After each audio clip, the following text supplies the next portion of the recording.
Hi guys, this is Mr. Urrego, and today we're graphing polynomial functions of high degree. On the right side, I'm going to have some steps that we're going to follow, and on the left side, we're going to have our function right now, which is a cubic function. My first step is to list and find possible rational zeros. To do this, I'm going to do something that is simple, which is called P over Q, and my P are going to be all the values, all the factors of my constant. My Q are going to be all the factors of my leading coefficient. In this case, I have my constant -8, and the leading coefficient will be 1. There's no number there, you have a 1. So, factors of -8, you have 1 times -8, you have 2 times -4, okay? Or you can flip those signs. You can do -8 times 8, I'm sorry, -1 times 8, or -2 times 4. Okay, because we have either positive or negatives, then I'm going to simplify by just doing plus or minus in front of every single value. So I'm going to have 4 values, so my P is going to be plus or minus 1, plus or minus 2, plus or minus 4, and plus or minus 8. Doing the plus or minus, I'm covering the positive value and the negative value, okay, on each one of them. So, the same thing with the Q. Q is 1 times 1.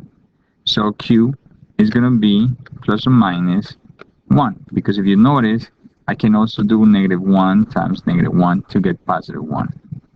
Alright? So, again, to list, I need to do P over Q. List is P over Q to list them. Let's move on. So I'm going to do P over Q on the bottom, and let's change to red. There you go. P over Q. So I'll bring all the values of P.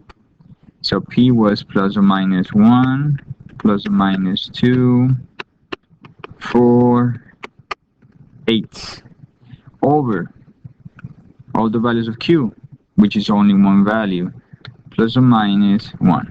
Okay? In our case, it's kind of simple because we're going to have all the values of P divided by 1, which is going to give me the same value of P. So my answer right now is going to be, let's do with purple, I guess, plus or minus 1, 2, 4, 8, because each one of them is divided by 1. If I do 1 divided by 1, I'll get 1. 2 divided by 1 is 2. 4 divided by 1 is 4. 8 divided by 1 is 8. So if they ask me for the list, this will be my answer right now. This is the list of possible rational zeros. Rational because you're dividing, it's a fraction. Okay, right now our goal is to graph, so we need to find the zeros. To find the zeros, I need to do some synthetic division right now, which to find, we're still on step number 1, list and find possible rational zeros. So let's get my function, let's bring it down, I guess. Okay, I'm going to bring it down, and now what I'm going to do is I'm going to start using each of these values that I found, P over Q, using synthetic division. So to do synthetic division, I have to check if there's any term missing on my function. I have cubic, square, x, constant, so there's no values missing. Because there's no value missing, I'm going to bring down all the coefficients. 1, 3, -6, -8. And those are my coefficients. Now I'm going to make my box to do synthetic division. Once I have that, now I'm going to start using every single value from P over Q. The first value I'm going to use is positive 1. If that doesn't work, then I use -1. If that doesn't work, then I use positive 2. If that doesn't work, and so on and so forth. -2, if not, positive 4, and so on. Normally, you're going to get an answer within the first 2 or 3. Okay, so first, I'm going to use positive 1. Synthetic division. Bring down the 1. I'm going to bring down the 1. Okay, let me see. We're going to bring down this one. multiply the outside, goes the inside. 1 times 1 is 1. On the inside, we add. 3 plus 1 is 4. This 1 multiply anything on the outside. 1 times 4 is 4, and my answer goes inside. Add. Negative 2. Multiply. Negative 2. Add. You get negative 10. So I'm looking for my rational zeros. How do I know if I'm doing it or not?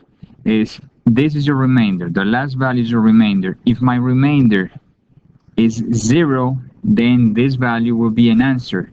In our case, we have a 10, so it's not a 0. That means 1 is not an answer. I gotta try with negative 1 or other values. So now I'm gonna try with negative 1. Start process again of synthetic division. The 1 comes all the way down. Multiply. The answer goes inside. You add on the inside. Multiply the outside. The answer goes on the inside. You add. You get negative 10. You multiply. You get positive 10. It still is not working. So negative 1 is not an answer either. Oops. I'm sorry. I just realized that I made a mistake. I'm sorry. So when I started here times negative 1 times 1, the answer was here negative 1. So I made a mistake on the inside. Sorry about that. It won't happen again until next time. So let's change that again. All right. Let's try that again. All right. So 1 times negative 1 here, purple. Let's do red. 1 times negative 1 times 1 is negative 1. It goes inside. I add. I'm going to get a 2. Then negative 1 times 2 is negative 2. Negative 6 plus negative 2 is negative 8. Negative 1 times negative 8, positive 8. You add, you get a 0. There you go. So I'm looking to get a 0 remainder. I got a 0 remainder. That means this is an answer. So that's my first answer. X equals negative 1. First answer. There you go. But again, this is a cubic function. So that means I need 3 values of x, and I only have 1 right now. So I have to keep going. So there are many ways how to keep going. One of them is keep going and doing synthetic division to your answer. Okay, I keep going doing synthetic division here, synthetic division, keep going. Another way is rewriting your final answer. You're not your final answer, but what you have right now as the answer for synthetic division. Because you started with the cubic function here on the top. Once you go through synthetic division, your exponent is going to drop 1. So if that was x cubed, then this one belongs to x squared. And from there, you just follow the order. X squared, x, and minus your constant. So here you have 2 choices. Either you make it equal to 0 and you factor, or you can use the quadratic formula, whatever is easier for you. In our case, this is easy to factor, so I'm going to factor this trinomial. Factor the trinomial. This is the product, this is the sum. 2 numbers that you multiply, you get negative 8. And when you add, you get positive 2. 4 and 2. So I know that my numbers are going to be 4 and 2, because 4 and 2, there you go. It's acting up this computer. Let's try it out again. So my numbers are 4 and 2, because that's going to give me the 8. But this is negative 8, so one of them has to be negative. The sum is positive 2, therefore my bigger number has to be positive, so the 2 is negative. 4 minus 2 is 2, 4 times negative 2 is negative 8. So the way I factor that trinomial is x here, x there, and now because I have my 2 numbers, 4 and negative 2, I just bring it down here. Plus 4 minus 2 equal to 0. Find the value of each one of them. From here, you put x plus 4 equals 0. From here, x minus 2 equals 0. And find the values of x. Minus 4, x equals negative 4. Here, plus 2, x equals 2. And that's my 2 answers from my trinomial. Let's go back and check what was the answer that I have from my synthetic division. Negative 1. So my final answer are x equals negative 4, x equals 2, and x equals -1. 3 answers because it was a cubic function. So if the question was list the zeros and find them, up to this point will be your answer. Because we're graphing, we need to move ahead and keep going. So there we go. So we have our first step. All of them after this will be easier. Second step, find the y-intercept. Again, I need to write my function again. So let's copy that function. So second step is to find the y-intercept. I put a note right here on the right side. To find the y-intercept, you make your x equals 0 on your function. So remember, f of x is the same as having y. So f of x is the same as y. Now, here they're saying making x equals 0. So this x cubed, 0. Dot x squared, 0. Dot x, 0. Your only number that doesn't have an x is the last number, which is the 8. So your final answer will be x equals 0, 0, 0, 0, -8. And that's your y-intercept.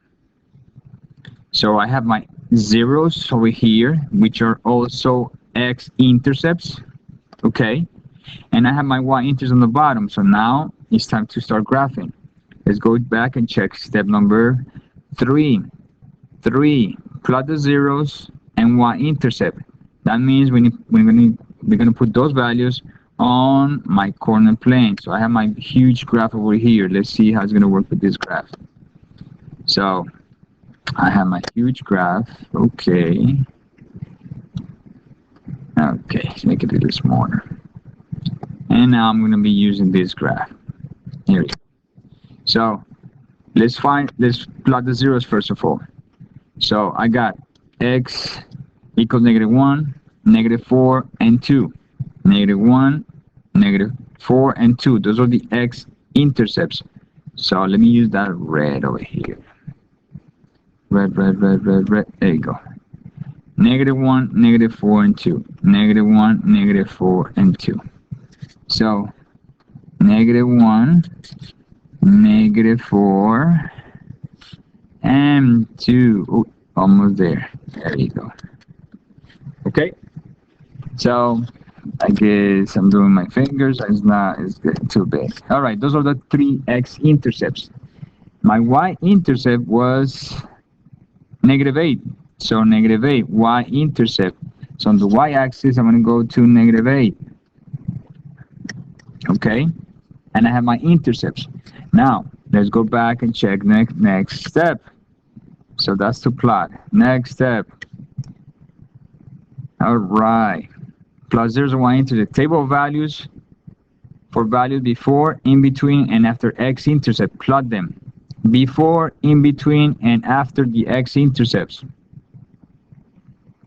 Before, between, after the x-intercepts. So what we're talking about right now is this. This is an x-intercept, another x-intercept, another x-intercept. Before is around here. This is before. In between is in between these 2 x-intercepts and in between these 2 x-intercepts. After, around here. Okay? So I need to make a table of values. Oh my God, I erased my... Okay. I need to make a table of values that is going to be before the x-intercepts, in between, and after. Okay, so here we go. So now, my x-intercepts are -4, are -1, and 2. So before -4, I'm going to use -5. -5. In between -4 and -1, I like to go halfway in between them. So halfway between them is going to be -2.5.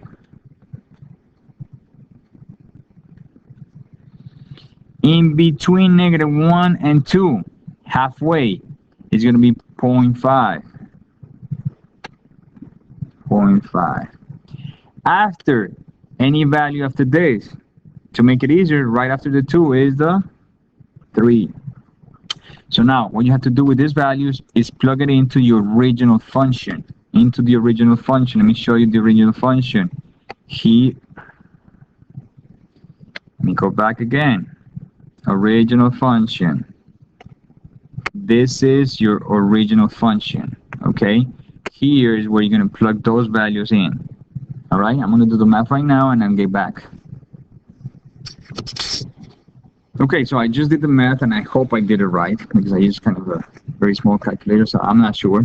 But I think most likely it'll be all right.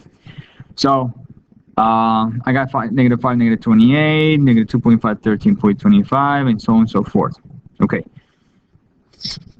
One thing that I have to say is that when we're doing the zeros, there's something that we need to be very careful with. We have a cubic function, right? We have a cubic function, and we have 3 zeros. 1, 2, 3. That means that for each, I only have 1, negative 1, I only have 1, 2, and I only have 1, negative 4.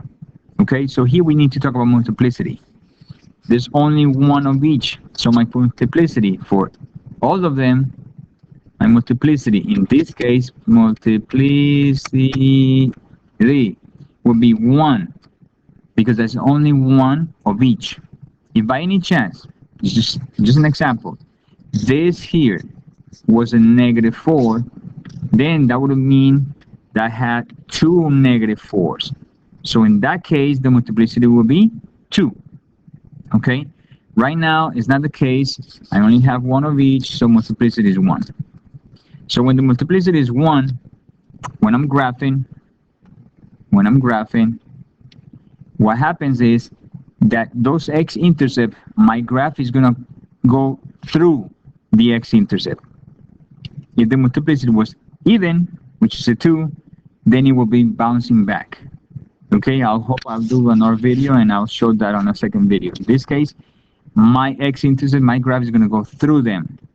Okay, it's going to go through those zeros. So let's start.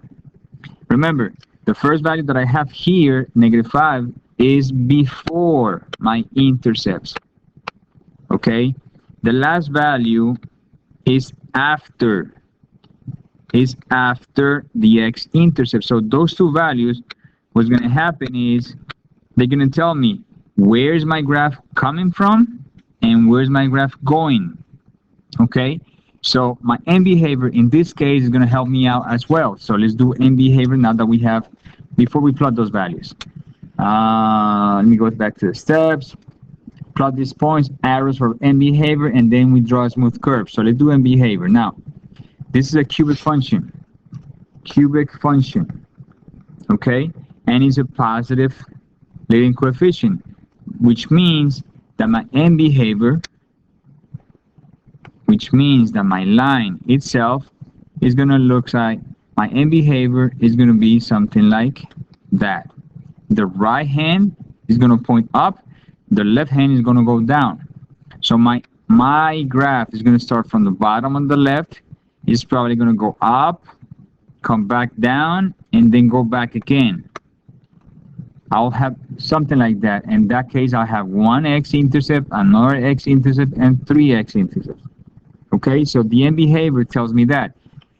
Cubic, the positive leading coefficient, I start from the bottom, and I end on the right hand side. Okay, so that's my end behavior. Let's go back to the graph, and let's make an arrow here so we have an idea. So my end behavior is something like this, and on the right side is something like this. Let's see if my points are going to verify that. So the first value before is negative 5, negative 25, and negative 28, which is a huge number. So let's see, it's going to be outside the graph, but at least it's going to tell me where is going to be the point. So negative 5, negative 28, negative 5, 28. So I only have up to negative 20. So I'm going to have something like here, right? Around here. That which means my end behavior is right because I'm starting from the left side. So my graph is going through that. Now it's going to go across. Oh, hold on. I haven't plot this point. So let's plot those negative 2.5, 13.25. Negative 2.5, 13.25. Negative 2.5, 13.25. Something like that. this graph is very sensitive. So something like here. Unfortunately, my fingers are too thick right now, so something like that. Okay, is to have an idea how my graph is going to look like. It's not perfect. 0.5, negative 10.375. 0.5, negative 10. You see this graph? It's killing me right now. Okay. Okay. Okay. So, I guess I have to do it here. All right. 0.5, negative 10. 0.5, negative 10. Okay, that goes down. 0.5, negative 10. 0.5, negative 10. So something, it's not easy. Something like that, right in the middle. And the last one is 328. So I'm going to go up there, 328, and it's going to go out of the box, out of my graph. But again, it's going to show me that actually my end behavior is going to be on the right top side, top right side. Okay, so this is verifying that my end behavior is fine. Now let's connect all those points. Remember, those middle points that I just found in between, what's going to happen is I start on the last one, negative 528. I go through my graph. Okay, I'm going through my graph, go through the intercept, touch the point that I found in between, bounce back, intersect that one, go to the Y-intercept, go to the middle point, come back, touch that, and now go my end behavior. Not too pretty, but that's a cubic function. Okay, cubic function with two turning points. Try to do the best you can. Right now, unfortunately, my fingers are not helping me too much, but that's the idea of how my graph will be. Okay, cubic function, and all those are the steps. All right, guys, thank you for watching. Have a great day. Bye-bye.